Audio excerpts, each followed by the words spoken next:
What is up, everybody? Matt Johnson here. We are back with another episode of Real Estate Uncensored.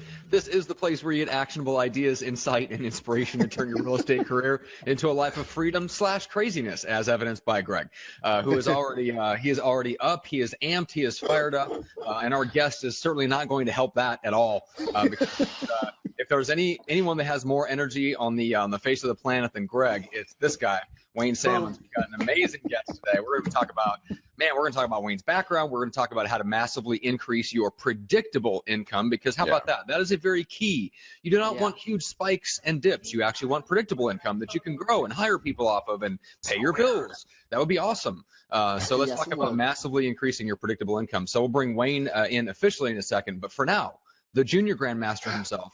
He will not be Kate. He will not be wrangled. It is Gregg McDaniel. Oh my God, it's the favorite part of the show. Oh, here I am. Hello, big world. Matt got the nose pinched within a minute of the show starting. Winning. All right. So what I did today, guys, I took not so sour Midori. Waved to everybody on the podcast. Took Midori. We went down to a very trendy and chic coffee shop where we sat and had way overpriced coffees, and we're able to come up with a strategy. And we were trying to pick up clients. That didn't go so well. Everybody was like way too emo with their little headphones in. They're looking at me. So we're not going to do that again. We're going to go to Starbucks next time. But I can tell you one thing. It was a great idea. We're going to get Midori out of the office a lot more. And I think it's a lot of funk that we get into ourselves a lot of the time. So we think that we just stay in the office, do our calls, do this, and become a fucking robot, and we never do anything like with another human. So we came up with awesome ideas for her to get out there, rock some cool gear that's going to talk about what she's going to do as a real estate agent. So all things real estate.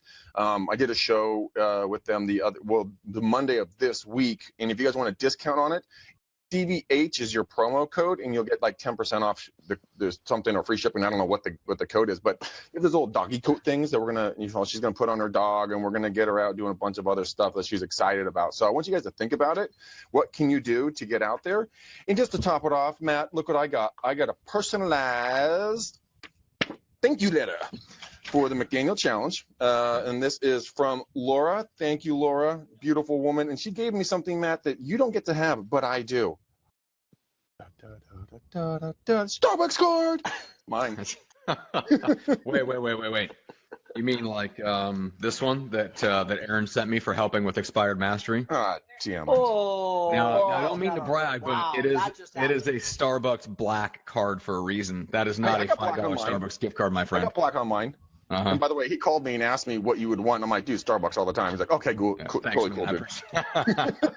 All right, you got me there. All right, let's bring in our special guest before we get too long and he gets too amped up. Wayne Salmons. Wayne, what's up, man? What's up, man? Thank you for having me on here. Yeah, we are super awesome. excited. So we're introduced to you because we're on the first episode of Hank Aving's new show, which I am producing, called Work to Live. If anybody wants to go check out the full episode, the full Hank and Wayne experience, you guys are really close and have been for a long time. That is over on iTunes. Go check out Work to Live podcast. So that's how we kind of connected, and we wanted to bring you on the show, obviously, because we know we'll bring great content and bring great energy, but also to help Hank out because we love Hank and we want to promote his show and all that good stuff. It's a nice, virtuous cycle. There we go. Very true. Big internet hug right there. That's right. Big internet hug. You and Hank on the same show together. I have got to watch that. It's a little weird. It got weird. I mean, I don't admit publicly that I know him. I mean, I keep that really reserved. So I love that boy, and he's my best friend in the world. And he's not right. I mean, I think we all know that. So I'll tell you what. Hank thinks bigger, and he does. I mean, he's crazy and brilliant all at the same time. So he's trust me. I love that guy. I'm aware when he calls me on Saturday morning at 7 a.m. going, dude, I got to run something past you. I'm like, go fuck yourself, dude. He's like, no, seriously, man, I'm in the groove. I'm like, yeah, I haven't even had coffee yet. Yeah. Well, the cool thing is you don't even need to listen. He'll just. I learned that. Just nod and agree. Just like when you're on an annoying date. That's interesting.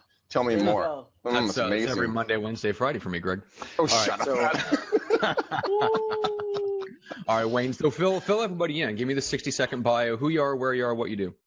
I was born at a young age. You're born at a young age. That's my only line. So let's just That's such a great line. Make sure everybody. Okay. Yeah. So at a young age, my parents moved to Canada, so I went from living in Kansas to Canada, which is a super weird transition. That was awesome. At 15, I was fiercely independent. Still am. At 15 years old, I moved out of my house, got my own place, and then at 16, I spent the next 4 years basically traveling the world doing relief work in Guatemala, Korea, all over the place. Bolivia, had a blast. So it was really cool at that young age to be exposed to the world on that level. Ended up going to college for a year, and that is like so not me. I'm just like I have no college material whatsoever. Yeah, so that was not cool.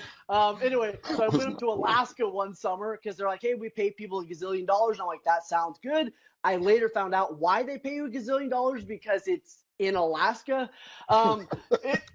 Were you one of the frozen fishermen? Were you out there like catching crabs or something? I wasn't quite there. I mean, fortunately, I don't have any jail time in my history, so I didn't work on the boats. Right. So I went up there. I started building houses.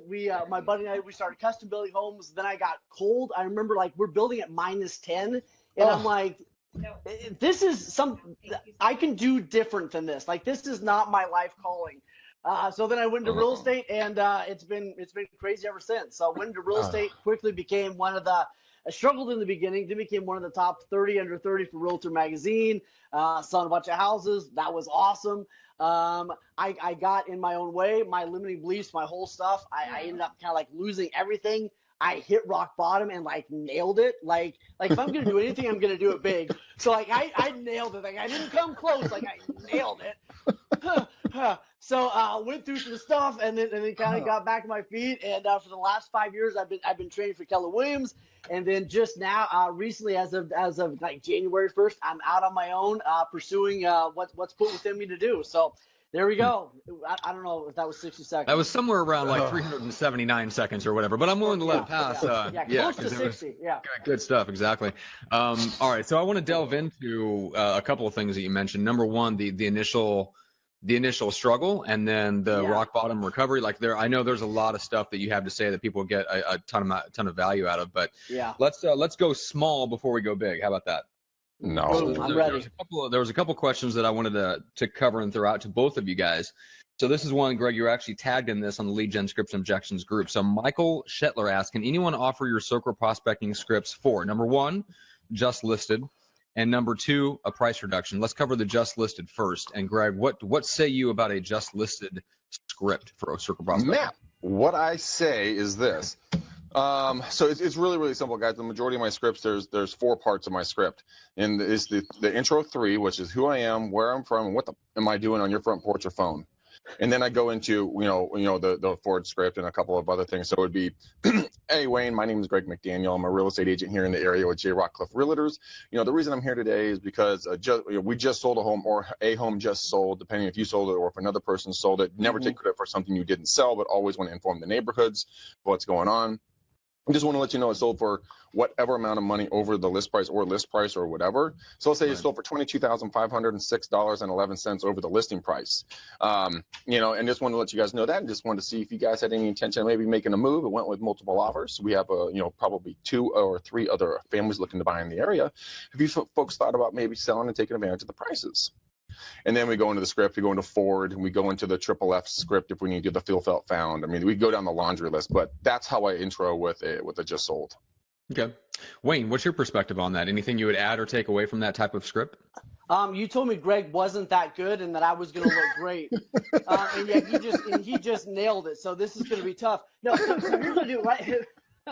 So if we were just listening, basically what I say is I go, hey, look, we Mark and Sally, if it's my listing, right? Mark and Sally trust me to list their house. We got a great offer, and yet because I'm really good at marketing, we generated a lot of buyers that either didn't get in time or that house wasn't right for them. And I'm just curious, what price would cause you to sell, or if you were going to sell your house, where would you go next, right? So I just kind of leave it open a little bit and then have some fun with them. And I love going. I know you're not thinking about selling, and yet if you were going to sell, where would you go? They go, well, we're not really thinking about it. And I go, no, I totally get that. Yet if you were going to sell, like, where would the perfect house be? And they go, over here, this neighborhood, right? So they go, this neighborhood, 2 bed, 3 bath, whatever. And I go, hey, if I found a house over there, would you want to know about it? And they're like, well, I guess so. Perfect. And then I go to that neighborhood. I go, I got a buyer, right? Then I talk to that whole neighborhood, right? And then I'm talking to people in that neighborhood. They go, I don't want to sell. I go, perfect. If you were going to sell, where'd you go? They go, over there. I go, perfect. I go to that neighborhood. And they go, I got a buyer, right? So, I've seen people build their whole entire careers just using that kind of script, connecting dots. And then you come back and go, you wouldn't believe what happened. I freaking found the house. It's a miracle. Come list with me. I love it. I actually literally just wrote down your script. I'm like snatching it just from you, like that's mine now. There you go. Yeah. Hey, take it away. Take it away. Right. See, for once, the little nugget of goodness doesn't come from you, Gregg. It comes from somebody else. Thank God. I was getting bored of myself. Right. I know everyone else was too, and I know you. Let's talk about the price reduction thing. So that it kind of struck me as odd. So, Gregg, would you do circle prospecting around a home that was reduced in price? Hi, Matt, Julie, your 3 obese little wood denting babies with 2 wide of walkways because they're so fat they have to buy 3 seats when they go on planes. Naturally, yes. Of course, and they put them on opposite sides, otherwise the plane will fly sideways. Just big circles, So what I would do, it just seemed down.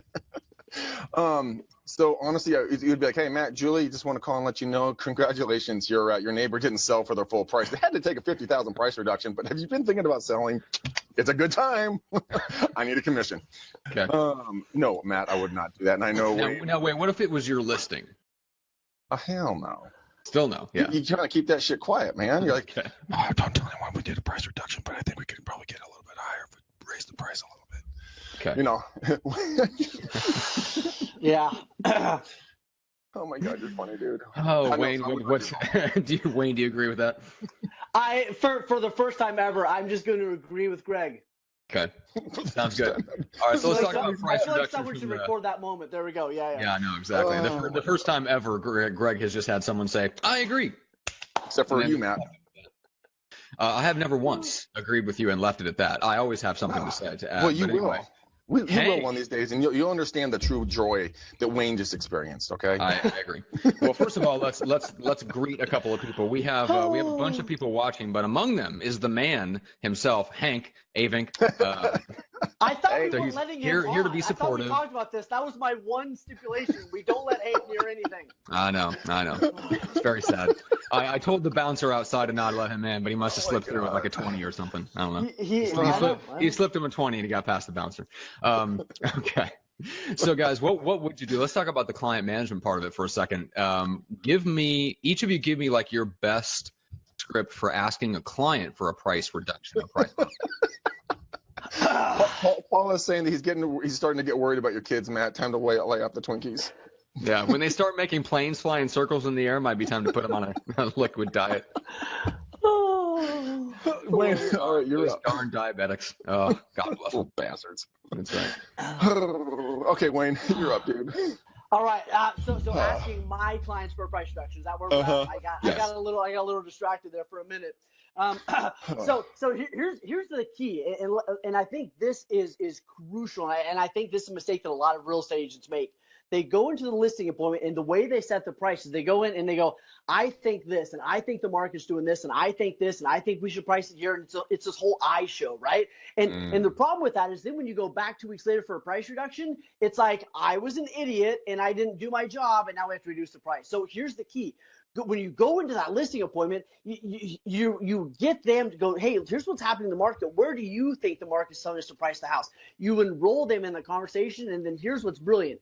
One of your value propositions is that you price watch. So you go, okay, perfect. I agree with you. I think this is what the market's telling us. And yet one of the things that I'm going to do for you, because I go above and beyond, is one of the reasons you're hiring me is to watch the market and to let you know if the market's telling us something different, because the market sets the price. So when I come back 2 weeks later or 4 weeks later, whatever it is, I go, hey, look, I've been doing my job. The market's telling us based on this and this that we need to make an improvement in our price. We've got to make an adjustment. And so that way, all of a sudden, I'm an expert because I'm watching the market. I'm not an idiot because I did it wrong 3 weeks ago. Are you with me? Yeah. Setting the expectations correctly. I like it. Yeah. Great. Yeah. And then I go, do you want the little one or the big one? Do you want the 20,000 or the 10,000? They're like, okay, 10's cool. And I go, awesome. Do that. Okay. I like that. The big one or the little one. Gregg, what's your process like? It's okay. So what I do is I go in and I originally go in. I do my comps. I look at what the market's doing. I go sit down with my agents, with my clients, and I say, okay, guys, these are the comps that I found that are comparable for your home. Now, before we get started, are there any comps that you may have found that maybe I have missed? Now, this is the two-pronged reason why I'm using this. One is because legitimately I'm human. I could totally fuck up. Okay, and that's happened. It's very about one time. Okay, it happened one time. But Wayne, you make me laugh. So I say, okay, so have you found any comps that maybe I have missed? Well, they say, well, I found this, or they say, no, they didn't. Either one, right? So if they had found a comp, the reason why I'm asking for that, because if it justifies a higher price, then I can use it and give that to the buyer's agent. When they say, well, how can you just justify this price? I say, well, here you go, stupid. Obviously, you missed this. I caught it. You didn't? No. And then so once we get in there, I say, okay, guys, we have an opportunity to price our property 3 different ways. We can go for the astronomically highest price ever received in this area, in this in your neighborhood. We can either go for a fair market price based upon what we just talked about in the comps, or we can go for just slightly below the average listing price here and potentially create a bidding war. What would you like to do? Now, I'm giving them enough rope to hang themselves, because if they want to go for the most highest astronomical price on planet Earth, well, then if it doesn't sell in 2 weeks, 4 weeks, 2 months, whatever time frame, I can come back and I'm going to say, because I'm going to follow up with an email, by the way, after this whole listing appointment, come back and say, well, guys, the market has spoken, like Wayne has said, the market has spoken, and we apparently are a little bit outside of our comfort zone for what the buyers are willing to pay. Yeah. Now, they are going to have a bit of a problem there, because their ego is going to take a hit. This is why this next part is so key. So you agree on what price you're going to use, and then you write into the listing agreement, if one of 2 things have not happened in the next 14 days, we agree to come back and look at comps. Either we get a showing every single day, or we have an offer in our hands. Then we're going to agree to come back, review the comps, readjust our price point appropriate to what the market is saying, and go back out on the market. Do you agree? Yes, we agree. Now, if the sellers get a higher price, and this happened to me last summer, by the way, my seller wanted to price at $25,000 over the last comp. And I said, okay, sure, man, what the shit? Let's just do it. Because I'm letting him look like the man of the household, but we're also going to come back in 14 days if we don't have it. Guess what? We got a full price offer on Sunday. So I let him have the win. I made a little bit more commission. He looked great in front of his wife. Then we went out, and with a little extra money, we were able to buy a little bit more home. It's a win circle all the way around. But you also tie them back to the listing agreement in writing that you will adjust the price. So they can't say like, well, I don't think this would have given them a couple days. No. We got to adjust now. The market is speaking. So that's how I handle, price adjustments. We do them up front in the listing agreement. Okay, I like it. We got a question that I want to throw away in your direction. Justin says, what would you do if a seller knows they need to reduce the price but thinks that your brokerage isn't local enough and wants to wait for the listing to expire and then switch brokerages? How do you handle that? That's an interesting objection. It's very niche. How would you kind of question even their assumption that the brokerage name is even an issue? Yeah, and that's where I would go with it. I would go, so what's important to you about the brokerage? Like I would dive into that and figure out what's really going on. Because the reality is, there's probably a lack of trust somewhere. So I want to know what that is, and then kind of go there. Yeah, that's interesting. Because one of the things that I remind myself a lot of, even when I'm working with clients or when I'm doing my coaching clients, is and I don't know if I made this up or heard it somewhere, the issue is never the issue. Like the objection's never the objection. Like there's always something else. And I think too often people throw these initial objections at us. We kind of lose our mind and really go for it. And in the reality, that wasn't the objection in the first place. So I dig deeper and figure out what's the real objection. Yeah, one of the things that I do a lot, and this was with Diana Kokoska, she was good friends with Howard Britton back in the day from Star Power. When I was teaching under Howard, being taught under Howard, he would always say go 3 deep or go 5 deep. Yeah. So you have the objection. Why? What? Right. Dig. And Matt, I think we could go back to the book you read, and then the 3 questions that you asked. Remember that? Talking about Joel Rico. Yeah. That would be a really good one. What's important about that to you? What's important about the brokerage name? Yeah, that's a great one. How what does that mean to you? What does that do for you? Yeah, those 3 questions.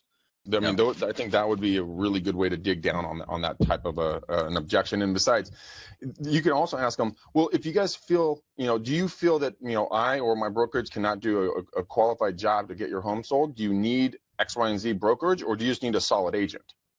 Right. Because, I mean, if it's like, well, we just want a good agent. Okay, so there's a reason I'm sitting here, isn't there? Do you believe that my team is a solid agent or a solid team? Now, you're backing them into a corner. And, they don't want to look stupid by saying, no, they're not going to hire you if they thought you were an idiot. Well, maybe they would, but, a high probability they wouldn't. So we understand maybe they got told that they needed a local agent because their mother-in-law who sold real estate in 72 for a hot minute goes, well, yeah, honey, you got to get a local agent. I mean, they know the market. And you're just like, shut up. But, because in today's day and age, you don't need that.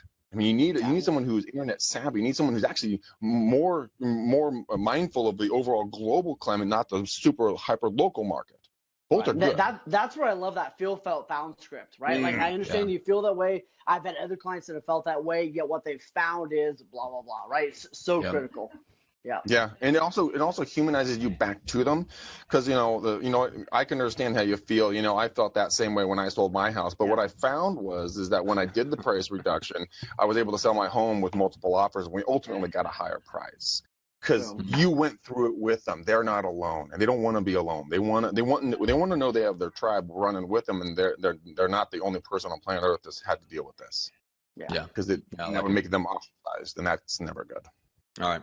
Now we have a question from Hank for Wayne, which I want to get to in a second because it's going to be a lot of fun. But anyway, Wayne, first of all, we've got a ton of people watching, so I know it's not like you have like all these coaching slots that are open to fill. Like you don't have much room in your schedule, but I do want you to tell people how they can connect with you. So if they want to learn more about what you're doing, potentially work with you, and like especially stay in touch for some of the stuff that you're putting together in the next couple months, where can people connect with you? Yeah, so Facebook is probably the best place. They can go to Wayne Salmons, right? Facebook.com/Wayne Salmons, and that's where it is. I got a personal page, and then I have a public profile page, which is where I put all the cool stuff. And so I've got 3 spots left in my coaching calendar, and I'm looking for like some pretty cool people to fill those 3 spots. So okay, awesome. Cool. And then, so we've been talking about circle prospecting a lot on this particular episode, guys. That's what we've been like. That's part of why it caught our attention. I think maybe what generated the question on Lead Gen group is that me and Gregg released like our first live training course. It's called Rockstar Circle Prospecting. That's all we talk about. And this last session was all the scripts and a little bit of role play. Like we role played with each of the agents that were on the call with us, helping them with their phrasing, the tonality. Dude, the next call on Monday, the shit gets real. Let's put it that way. We're gonna really dive in, and we're gonna talk about Gregg's Go for No script, and we're gonna start role playing with agents and helping the people that are on the class with us, and really helping them with their phrasing, the tonality, the pacing, and how to mirror and match with people when they're on the phone, which is really the key. Like, Gregg, correct me if I'm wrong, but I see a lot of agents ask questions like, I keep getting interrupted, or people want to hang up on me, right?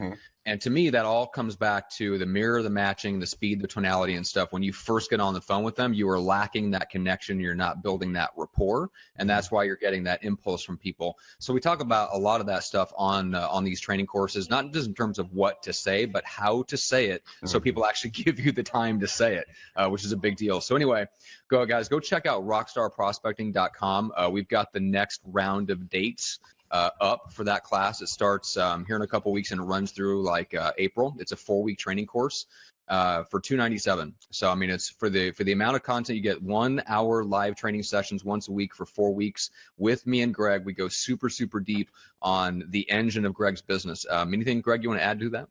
Yeah, it's fucking fun too, guys. Oh yeah, we're fun guys. We're fun guys. You guys, go follow me on Facebook. Facebook does not let me have any more than 5,000 friends, those dicks. But I want you guys to follow me. You will see, kind of what we're talking about here. I do live circle prospecting at 4:30 almost every single day, Pacific Standard Time, so you can watch some of that stuff if you want to get going. But Matt, God, we're narcissistic. Enough about us. Let's get back to Wayne. He's way more interesting and good looking. So Hank My wants mom to tells know. me that all the time. That's right. Hank would like to know how important, Wayne, was your script role play partner to you. Now I can't imagine who on earth that he would be referring to. Yeah. Well, and here's you guys are talking about scripting and role playing, and I think people here's the reality. One of the things that Hank and I have done, and we've done this for years, is when we've got an obstacle, we got a conversation we're getting ready to have, whatever it is, like we would call each other, we'd practice that, we'd role play that at the end of a calling session, whatever, we'd call each other and be like, hey, this was good, I screwed this up, like let's practice it, and we're both doing it, right? So not only are we sharing each other's experience and learning from each other, like we're doing that time, because the reality is most agents, they're practicing on live people. Like, stop. Practice on cadavers, because live people, they're freaking alive. So go practice with each other, right? Go practice with a cadaver and screw up all day long before you start screwing up real people. Especially like if I'm an agent, I'm giving my team leads and they're not practicing with each other, that's crazy, right? Yeah, they're literally wasting your money. Yeah. Yeah, and the reality is you don't see what you don't see. So I think I'm doing an awesome job. Somebody else watches me, and they're like, oh, why did you not close once? And you're like, I thought I closed 12 times, right? So you've got to get those key insights. It's huge. You know, something that I've talked about doing a lot is, I mean, it's so easy with our phones these days. They come with little cameras built into them on both sides. Send them up in the bathroom, facing the mirror. Hit record and just record yourself. No, not like that, you wired weirdo. I didn't know where we were going with that. I'm like, I knew it was going to get weird, but this is take it off. We're all boarded the weird train, leaving in 10 seconds, party of 3. But, go in there, film yourself, because you're going to see how your body reaction is. Because we've talked about communication 55% of the time, guys, is your body, how you move and you interact, your facial reactions, how you speak. The other 38% is your tonality, and the 7% is just the words. So the script is actually only 7% of your communication. Delivering it effectively with your tonality and your body is going to be a game changer. If you don't like it and you freak out, guess what the other people are doing? You get bitter beer face, okay, when you walk into the listing agreement or listing appointment. bitter beer face. Bitter beer face. How have we worked together for 2 years and that phrase has never left your mouth? I don't know, but you just popped back into my mind. I don't know. That's all right. All right, Wayne. Here, I want to get into this next. So you briefly alluded to when you first got into real estate, you didn't exactly you weren't burning up the things right out of the gate. I'm curious, like what was your approach when you first got in? Like, what did you try to do to generate business, and what shifted, what changed? Yeah, so I struggled when I first got into business. No one ever taught me anything, right? I'm kind of all by myself doing it. I remember the first day I was at this little independent brokerage, and the guy handed me a newspaper, and he's like, "Hey, people in here want to sell their houses," and that was the end of my training. Wow. So it was like a little rough, right? And yet, so the training was to reach out, like cold call the people in the newspaper that put their homes for sale? Yeah, wow. It was not. Man, so what's funny is I called him. He threw you in the deep end of the harbor. Yeah. No, he threw me in with special footwear, so I sunk to the bottom. Yeah, it was awesome. Uh-huh. So Super I nice. didn't have anything. Yeah. So I really struggled, and even I was getting into it. I was doing okay. I wasn't doing great, and yet I had to have like one of those defining moments before I really got up, and then it was a mindset change that really made all the difference. Right? It wasn't like I learned this magic script or whatever. Like it was really a mindset. Like I'm going all in. And when I had that moment, because I remember there was a moment, and I called my coach. I was standing outside the house. I'm like, dude, I'm like, I can't do this. I'm done. I don't know what to do. And he gave me the most powerful homework activity of my entire life. I did that, and it changed everything. What was the homework activity? I was just gonna wait. Yeah. It changed my life. That's later. Sign up for coaching. No, all right. Yeah, exactly. So here's he had me write 2 letters, right? So he said, I want you to go home tonight, and I want you to write down if you succeed in this business, write down all the people you're going to be able to help and how you're going to be able to help them. So I went home and I wrote a letter to my parents, I'm going to help you with this, and my kids, and what I want to do in the world, right? And all the great stuff we're going to do, right? When I nail it in this business. So I came back, and he goes, okay, now I want you to go home, and tonight I want you to write an apology letter to every single one of those people in detail that you gave up. And because you gave up, you're not able to help them go to school, or you're not able to help them retire, all this stuff. Man, I still get goosebumps thinking about it. Yeah. And I'm bawling as I write these letters. And at that moment, I made such a conscious decision with absolute certainty that I was doing this, and there was nothing going to stop me. And that was, for me, that was kind of the moment where I said, I'm playing all in. And then my coach said, you're going to take 10 listings a month for the next 6 months. And I was like, you're freaking crazy, because I take like one, and that was mom's house, right? Like I have no idea how to do this. And so then it was funny. So I go to him and I go like, what do I do? Like, how do I take 10 listings in a month? This is nuts. And he goes, well, if you don't, you owe me, you got to give me $1,000. And at that time, that was like, $999 more than I had. So that was going to be a problem. So, so here was my big aha. I went to him like, okay, cool. Like, I'm in, I'll do it. What do I do? Like, what's the best way to do it? And he wouldn't tell me. And I was like, are you kidding me? Like, just tell me what to do. And he goes, it all works if you work it. Like, just pick something and go nail it. And, and I guess I was just crazy enough to do it. So I went out there. I started sale by owners, expires, whatever it took, to go get my 10 listings a month. So you're kind of like Darren Hardy when he was doing real estate here in the Bay Area. He got told by his trainer, by his it's like a Tom Ferry or something back in the day, some seminar guy. He said, go out there, fail big and fail fast and fail hard. Yeah, and he's like, no, dude, I want to succeed. Yeah, he went out there and got told to F off, 50 times a day, Matt, and when I actually got a legitimate go fuck yourself last night when I was doing cold calls, it was the greatest stickers. Like, we should get special stickers for that or something. Like, that's awesome. Yeah. It was legit, dude. I laughed so hard. Midori was sitting here with me, and I was just like, yes. I didn't make it up. Did you tell them toodles when you hung up? I did. That is awesome. I love it. Toodles. Made my day. That's hilarious. But but he went out there and got that. That is awesome. That is one of the best techniques I've heard for just giving someone a homework assignment that actually gets them to get to their big why, which is that's a hard. I mean, that's something you typically have to like really work with, and somebody has to kind of be there with you and really they have to keep peeling the onion with you. Like forcing you to do that, write those letters, kind of forces you to go through that process yourself. And that's a really, really, really good assignment. Like, that's a smart, it was smart powerful. coach. Yeah, it was powerful. That is very powerful. Yeah. That's interesting. All right, so then you figure out like you really just got in touch with your why. Then you figured out the mechanics. Like, all that kind of came second. So let's talk about database a little bit. So did you have much of one in? I mean, this is Alaska where you got started, right? Yeah. Did you know like all 5 anybody? people were in there. All 5 people, all 5 people in Alaska were in your database. Yeah, of course. Yeah. Well, besides the prisoners that are working the boats, right? The ex-cops. Right. Yeah. So I'm landlocked Alcatraz. Yeah. So I wish I would have. I mean, I had a database and I kind of took care of them. That's the one thing. If I could go back in time, I would have done a better job.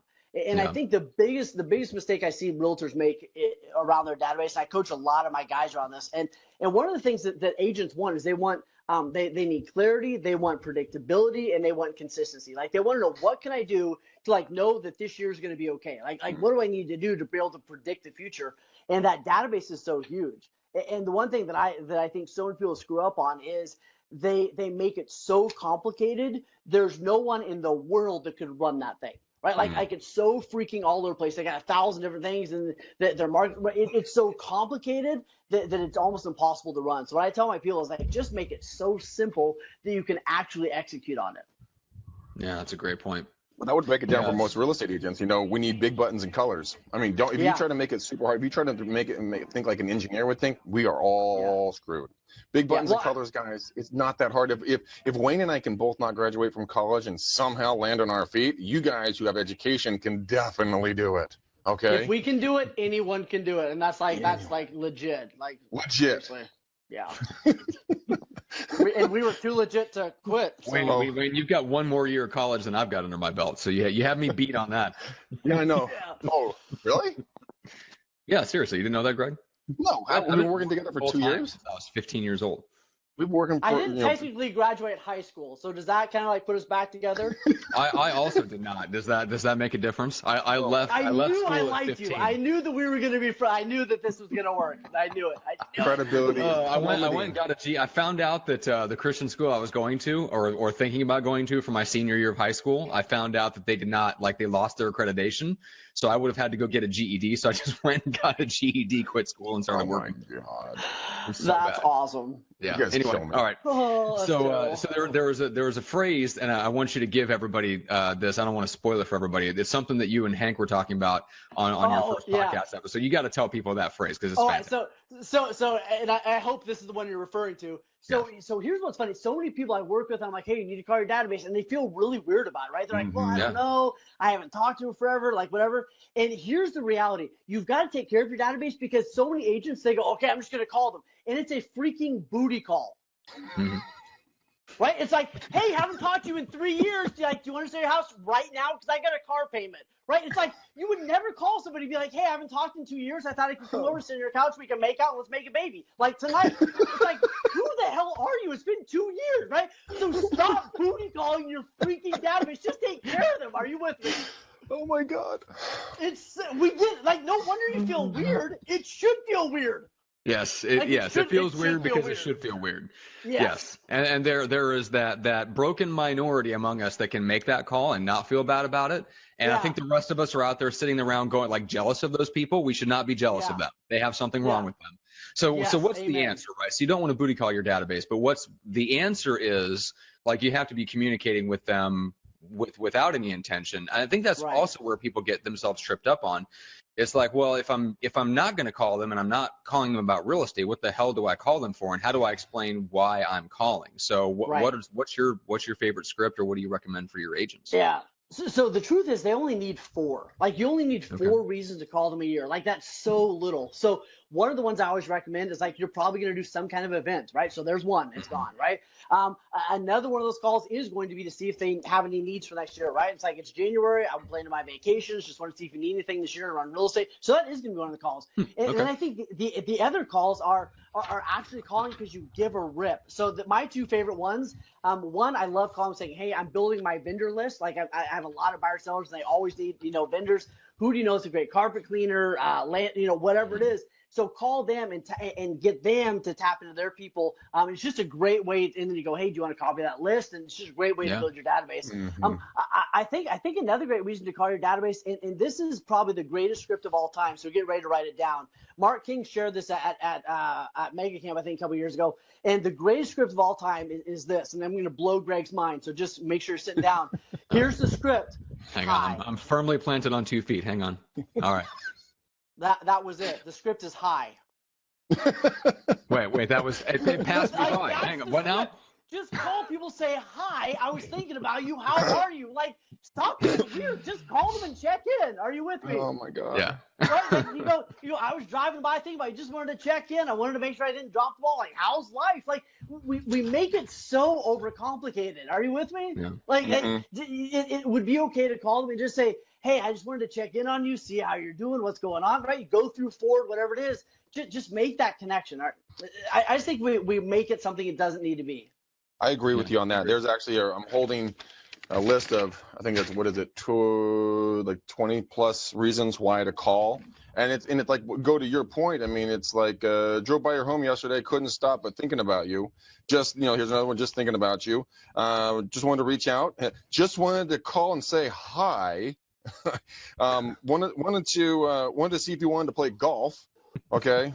And like, there's another, we call it our good guy list, but it's our vendor list. Hey, do you have another person that we can bring on, or just checking, hey, how's the house? Did you guys do the upgrades? Right. Haven't talked to you a couple of years because I'm a douche, but just wanted to see how you're doing. Yeah, I'm going to call you in a month to sleep with you, but I want to see how you're doing right now. Put feelings first. Feelings first. Feelings first. People have feelings. All right, Wayne. Well, all right. So once you know that, like, let's say you go, okay, well, that's great if I had kept in contact with them this whole time. But let me give you 2 scenarios. Number one, the neglected database, which is I've been in real estate for 3 to 5 years or maybe longer, and I have this list of people that I worked with or I've known for that whole time and never reached out to them once. Now, how do I reach out to them now? Like, what do I say? Let's cover that one first. Do you want my answer? Yeah. What do you think? I'm going to give you the greatest script of all time. Here it is. No. All right. So here's what I would do. I would call and say, you know what? I realized that I totally dropped the ball and I haven't kept up with you. And I just wanted to call and say hi and see how you are. Like we make it weird. Just be like, hey, look, I dropped the ball. Like I've thought about you and I haven't called you. Or you have some fun with it. If there are people go, hey, listen, dude, Gregg, it's been 5 years and you haven't called me, so I thought I better call you. Are you doing okay? Right, Gregg's like, oh yeah, right now I'm just kidding. I just wanted to touch base, see how you're doing. Seriously, right? How's the house? How's whatever. right? We just make it something into that it doesn't need to be. Just connect with them, right? Like you said, they're humans. So I think the reality is sometimes people feel weird calling their database after, their clients after they closed. The weird thing is they probably would like to hear from you. If you don't call them later, they probably think you didn't care, right? They actually want to hear from you. And the douchebags that don't, release them back to the market. We don't need everybody. Exactly. We really don't. I mean, and the good thing is, guys, is if you head it off, like Wayne was just saying at the very beginning, hey, Matt, dude, I am the #1 jerk off of 2016. I didn't call you all year. I apologize. Want to get that up front, and I want to buy a beer. Is that okay? How's life, by the way? I like They're it. like, yeah, you are a dick. Now, can I give you what I feel is the magic sauce in this? Can I give you what? And this is just my opinion, so I love your guys' take on it. Can I give you what I think is critical when you're making these calls? So yes. So I'm just gonna do it anyway. So here we go. So when someone, you have that call, you just say hi, checking in. When they come back and they say hi, how are you? How's the market? How's business? This, I want you to imagine, and I did a video on this the other day, I want you to imagine that is when the roof opens up, the sun shines down upon you, and it's your moment.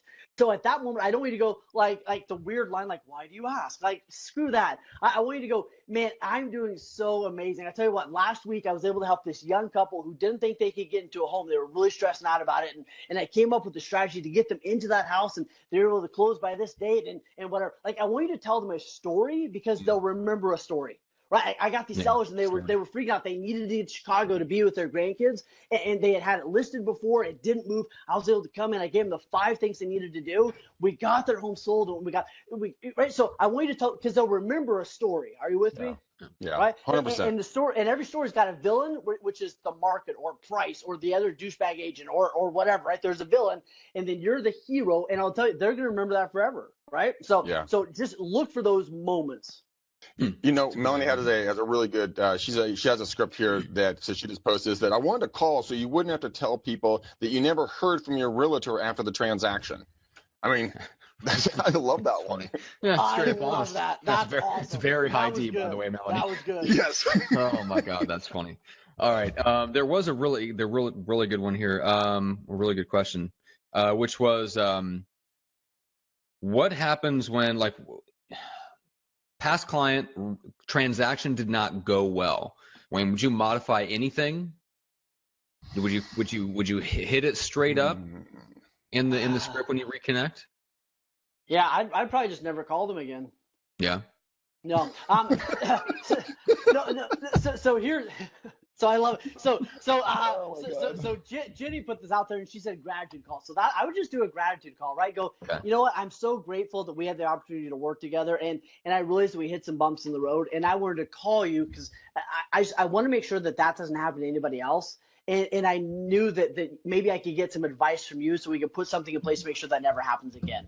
Mm-hmm. So from your perspective, what can we do in the future to whatever it is, right? And I just think coming from that place of gratitude, I'm so grateful that you worked through that with us and you didn't send me a bomb in the mail. And I want your feedback on what I could do different in the future. That's not bad. I like it.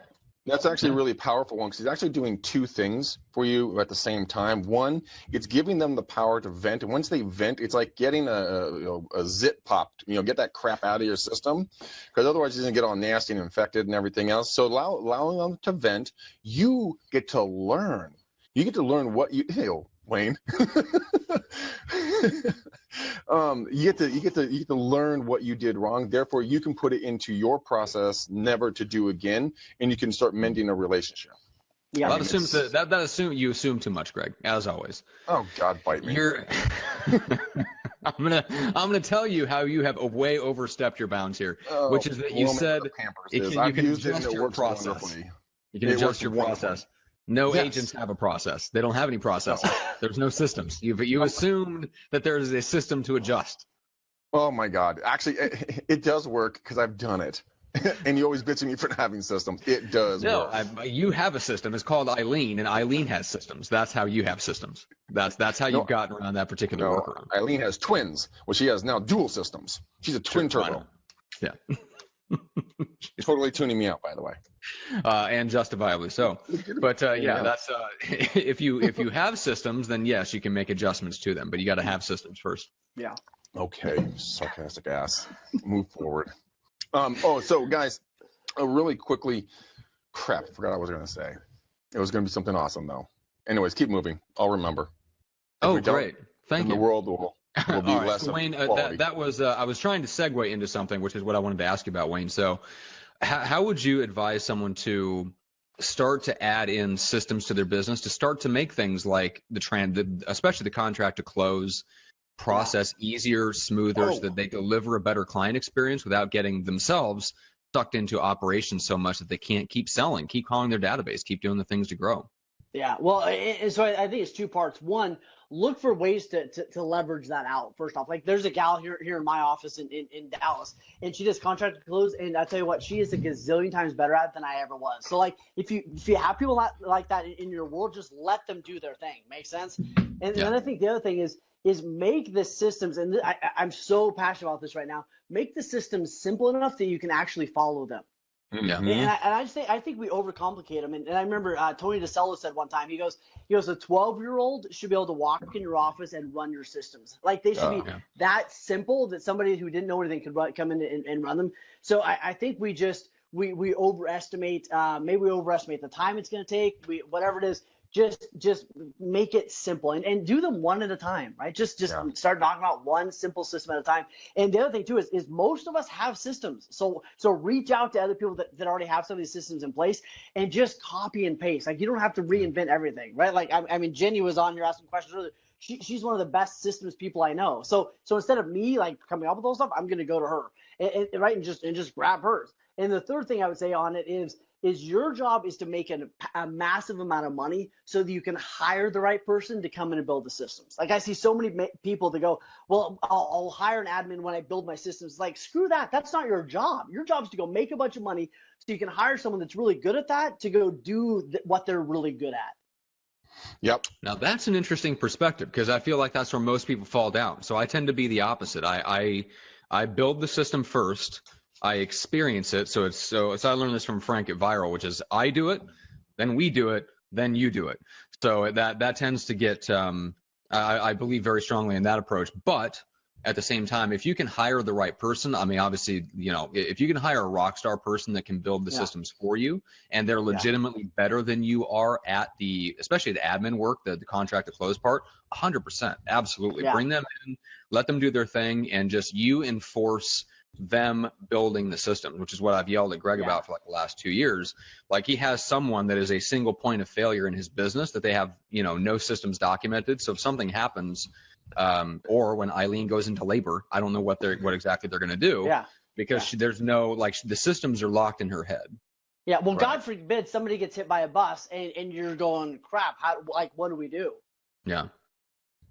So sorry to throw you under that same bus, Gregg, but you're not. That was your favorite part of the damn day. You have to get the systems documented for the love of all that is good and holy in this world. Hold on. Shh. No one's talking to you. Okay, I remember what I was going to say, guys. Hey, I've been a lot of people that are on this have been hitting us up. Matt and I use a couple of different programs. We can go live into your groups or off of your pages. If you guys like this information or you think there's a private group that we should go into or a page that we should go off of. So, guys, if you like this, contact me. I'll put you on our distribution list so that your group, your peeps, can get our show. I've been getting a lot of people reaching out to me lately, Matt. They've been watching those episodes when we talked about people, going live into groups. So yeah. Well, and especially if the person that runs the group has something to say, like if they're an experienced agent in and of themselves and they have something to share that's innovative, like we'd like to not only just broadcast in their group, we'd like to have them on the show. Like let's bring them on the show. Let's do something together. So we always want to do that and give back and contribute wherever we can. So it's not just about broadcasting the show in more places. We want to interview awesome people that are doing cool things in the industry. Yeah, and Jessica Pegg, real estate gangsta, what up? I had to throw that in there, man. Yeah. I love that gal. Are you doing West Coast, East Coast? Let's cover one last question, if you guys don't mind. I'm going to throw this out, and Wayne will get your perspective first, then Gregg. So Todd Hauer asks, how would you handle the seller and get the listing? So here's the scenario. The seller says, hey, you have a great marketing plan. It's similar to a lot of agents I've spoken with, and you've proven your success for selling homes in our area. It's fair to say that is it fair to say that the time that you would spend working to list and sell my $650,000 home would be about equal for the sellers down the street and their $400,000 homes? So if you're charging both of us a percentage, why am I paying you $7,500, more to list and sell my home when it's the same amount of work as a $400,000 home? So that is a very direct, interesting, and well thought out way to ask the commission question. That is a high level way of asking that question. Wayne, how would you handle that? I'd probably just pee a little bit and run. That'd be my first strategy. Yeah, I mean, shoulder roll out the nearest plate glass window, but I got you. Then I would come back at some point. No, I think the reality is especially people like that most people that own homes like that appreciate value. So that's when I would go back to them and go, hey, you know what? A Mercedes and this old Honda can get you to the same place, right? And yet, would you agree? Why would you buy a Mercedes instead of that, right? So I think you've got to go back and give them some analogies that they appreciate and help them realize that has there ever been a time when you paid less for something and got what it was worth, right? Mm-hmm. So I think you go back to that and you appeal to what they do. Does that make sense? So mm-hmm. When you go, so if it's a doctor, I'm going to go, so a knee surgery takes 4 hours and there's this brain surgery that takes 4 hours. Why does the brain surgery cost more than the knee surgery? Because brain surgery is a little bit more important, right? There's some, you got to have some nuances in brain surgery that you don't have when you're fixing a knee. Are you with me? So I'm going to give them an analogy that applies to them. They go, yeah, you're right. There is a difference between my $600,000. I'm going to talk to their ego. There's a big difference between your $600,000 house and that $400,000 house. Are you with me? So do you want a $400,000 agent or do you want me? I mean, let's see. Yeah. Just you want me? What's up? the original OG. Oh my God. Original gangster. So right off the bat, I would hit it, since they're trying to go analytical at me. I'll punch right back with an analytical response. I'll be like, it's quite simple. You're paying for a service. Doesn't matter if it's a $2 home or a $20 million property. The standard, in the industry, and if you disagree, please help me find an opportunity where you can point this out. But the industry standard for our area is 5%. It's 2.5% and 2.5% to each side. Now, if we decide not to give the other side 2.5%, then we're not going to get enough showings. But I'm worth my money. That's why I give the same level of service. If your brother was selling a $400,000 house, you wouldn't want me to discount my service to him, would you? No, and I wouldn't do that to anyone. I'm going to give you and anybody else the same level of quality of service. Now, is that okay with you? And I won't allow them to punk you on that. Because, they're looking for a discount, but just hit them back. Going, look, first, my brokerage won't allow me to go any lower because that's the industry standard. You're paying for a service. And if you want the discounted brokerage, I'd be happy to make a call to the dipshit down the street. Now, you'll call me in 30 days going, oh, my God, I have like the used Winnebago from 72 running the show over here, and they don't even know what the intranet is. Big problem for attracting clients. And I'm like, yes, I know, sir, because with our handy-dandy services, not only are you going to get, 6 agents working full-time, but you get 3D video of your home. Ooh. Leave Wayne and I just don't make a total joke out of that. But I actually use that as an upsell. Yeah. You can also ask questions, say, what would you be willing to pay? If you were the $400,000 person, would you expect to pay less than if you were the $650,000 like yourself? And the answer is going to be no. I expect to pay this industry standard. And when you can go back and use the doctor thing and say, actually that script doesn't apply here, so we're not going to use that script. But the doctor script is a good one. That's for a different scenario. So that's my response. I would, if you could, I would, since it's a very, very analytical question, it's a high D or a high C question. Gregg, I would hit them back with a high D or high C response, but I would approach it a little bit differently, which is like to my marketing mind, I think it is a valid question. And I think you have to hit them back with you have to have this potentially in mind first, which is if you're going to start raising your average sale price, and that's a big jump, that is a 50% jump in average sale price. Like that's a big deal. I think you need to go in there armed with the ammunition, knowing already how your marketing plan for their home differs from a home that's half their price, right? So either have different packages at different commission points, and that will eliminate that objection. We talked to Michael Afito about that. Like his commission packages go all the way up to 8%.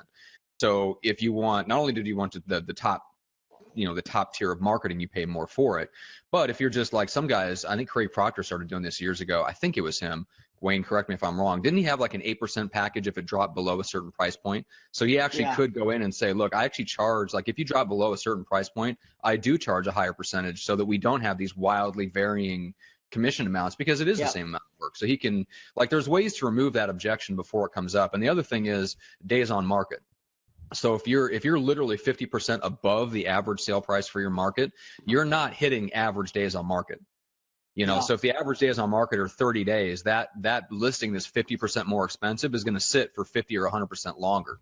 That's twice as much time my staff has to pay. That's twice as much marketing, twice as much Facebook ads, twice as many calls that you and I have to keep you updated on the showings. And you can say, look, it's not. So I can prove to you it's not the same amount of work. It can be 2, 3, 4 times the work. It actually gets less profitable for me to handle high price listings that don't sell than it is to handle bread and butter listings that just turn over in a week. Would you actually want that will shut them up right there? Are you sure you'd want to say, bring it back to you? Wouldn't you want to make it more about them? Because if you say it's more costly for me, wouldn't that put them on the defensive? I mean, I don't know.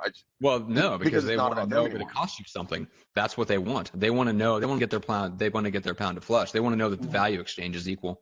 Well, I disagree. If you can prove that you're giving more value, why wouldn't you? If you say it costs, it's not about you.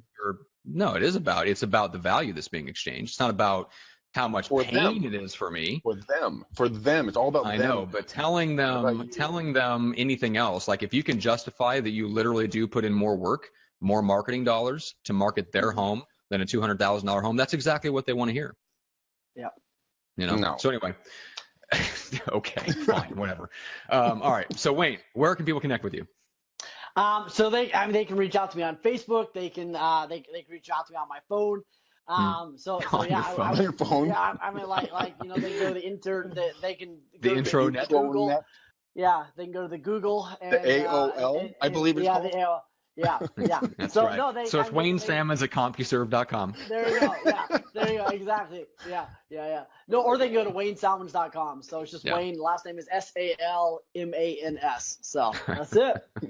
So can you watch? We're launching some pretty cool stuff here in about 3 weeks. We're gonna launch our incredible product. So without giving away the details on the product, who is the person that should care? Give us the profile of the person that should say, I need to keep an eye out for that. Yeah. So the person you should keep an eye out for is this is really targeted at somebody. Let's say I'm somebody that maybe I've got a couple of kids. I'm probably in a relationship. I'm growing my business, and yet I'm at that point in my life where I'm going, how do I double my business and maintain my sanity? How do I double my business and still be the dad and the mom I want to be, right? So how do I have massive growth over here and still be an incredible person over here? Because a lot of people, they go and they don't realize how to jump that gap. So it's all about strategies and tools to empower people to take those kinds of leaps in their lives. Yeah. So I like it. Very, very cool. That's it. Now you have me intrigued. Yeah, because that really is a big deal. Like and I've been thinking a lot about this lately too. Just how do you grow? How do you keep growing the business without growing the complexity, the time that you put in, and taking on more and more mental burden? Because it's very easy to just look at it in very black and white terms, in terms of, if I want to grow my business, I need to take on more. And all of a sudden you're working 50 hours a week, then 60, then 70, and you overcommit yourself. But it doesn't have to be that way. I mean, Joe Polish talks about it doesn't have to be there, and yet so many people never get there, right? And it goes back to what T. Harv Eker said in the book we were talking about earlier. Unsuccessful people ask, which one can I have? Successful people go, how can I have both? And I think a lot of what I do, especially my coaching, is equip people with strategies and new questions, right? So they start asking you questions. I was talking to one of my clients is a home builder, and he goes, I think that slowed down my production because it hurt my family, right? 20 minutes later, he had massive clarity on who he needed to bring to this world and how he needed to leverage some stuff out so that he can double his business and still be the dad he wants to be, right? And he wouldn't have done that had we not had that conversation. Yeah. That's interesting. I like that. Very, very cool. All right, Gregg. So, Rockstar Prospecting. Yes, Matt, go. Yeah, I have to go. All right, guys, go to rockstarprospecting.com. Thanks, Gregg, and take it away, Matt. All right. So we have announced the new dates. They're up on that landing page. Go there, check it out. We've got a video that explains exactly what it is. It's a 4-week live training course all about how to do exactly what Gregg does. It's the whole engine of Gregg's business. It's how he finds all of his new leads that come into his world that eventually turn into real buyers and sellers and make real commission. So it's all about how to make those kinds of calls where you're delivering the good news around a property that just sold or just went pending, or if you have, for example, a buyer need. So on our last call, that we recorded that's up for the people that went through that class right now. Gregg, you gave like the most ridiculously amazing like buyer need script I've ever heard. Really? It was pretty badass. Yeah, it was really good. The one when I humanized them? Yes, and the way that you humanize the buyer and their one single child, yeah, It was really good. So that's the kind of stuff that we cover. This next session 3, is all about phrasing and tonality, and then we talk about how to actually implement this stuff. And one of the things that people really loved about the course is the tracking sheet. We're giving away, Gregg, your prospecting tracking sheet for how to track your activity and how to plug in your numbers so that you know exactly how much you make per hour when your butt is in the seat making phone calls. And that is a very powerful number. Gregg, yours is how much? I'm down to $1,000 an hour right now because I'm kind of pissed off because everyone in California is ticked off at Trump and they hate there's so much rain, so they're not answering their phones in their grumpy pants. So they're grumpy pants. So usually it's over 1,200 right now. It's 1,000 and you're pissed. A minuscule 12,000. I mean, I'll tell you. Hold on. I'll tell you guys exactly what. I'll break it down so you guys can understand. So these sheets, we're going to break it down to. I know that every call is worth $4 to me. Every lead is worth $28 to me. Every person I speak to is worth $26. Every minute is worth $13. Every hour is worth $760, and every lead is worth $1,000.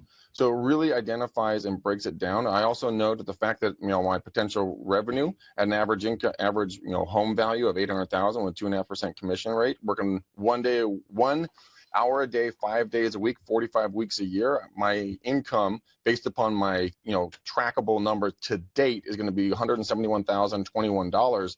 But if I go and I say I'm going to go 2 hours a day, I'm going to jump to $342,043 of income. So it motivates the living bejesus out of you to get your ass out of the door and go meet somebody.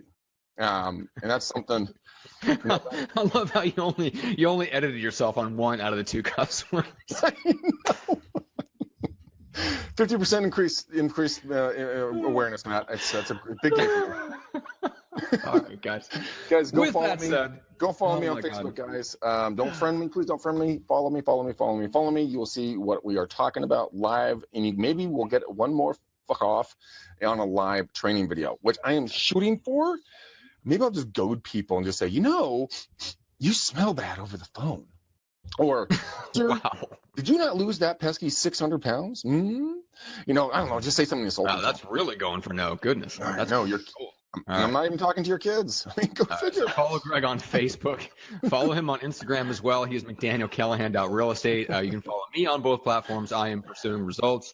We are speaking actually in April at San Diego Association of Realtors. We are speaking and doing a door knocking mastery panel with Brian Casella. We're actually going to be doing more stuff with Brian Casella, especially around SoCal. So guys, if you are in Southern California and you have any kind of connection with your broker or your team leader or whatever, and you'd like to have the 3 of us in to talk about high-tech, high-touch prospecting, door knocking, circle prospecting, whatever. We can do half-day workshops. We can come in and do like a 2-hour thing. Just hook us up if you want us to come in. If you're interested in having us, hook us up with the right person to speak to, and we'll take it from there. But there's gonna be some cool opportunities to get out there and do some awesome stuff with Brian and other agents around California, and get out there and really help a lot of people in person and get them on the way. On the way, absolutely. Guys, we do this because we love you. Matt and I do this 3 days a week. We bring in amazing guests like Wayne to interview. So like Matt said earlier, if you have anyone that we should be interviewing for any reason that you feel is pertinent, guys, reach out to us. I pick up my phone. Matt, you got to text him. But Facebook we'll get the information. Facebook message, yes, but then don't use a voice message. He will criticize you and ridicule you for that, like he did to me, chastise me, and says, Gregg, the voice message is totally unhelpful. I'm like, bitch, I'm driving. Deal. In a day and age where we have voice to text, Please use that. It's the same work for you, but it saves everyone else. Seriously. Right? No. Thank you, Wayne. All right, guys. Anyways, We do love you. We do appreciate it. And Wayne, we appreciate you for being on the show. Thank Everybody you, guys. else that's watching, we just want to thank you again for being on the show with us, for commenting and asking questions. We love the interaction. We love being able to answer the questions live fire. So with that said, I know we've got another great interview coming up on Friday.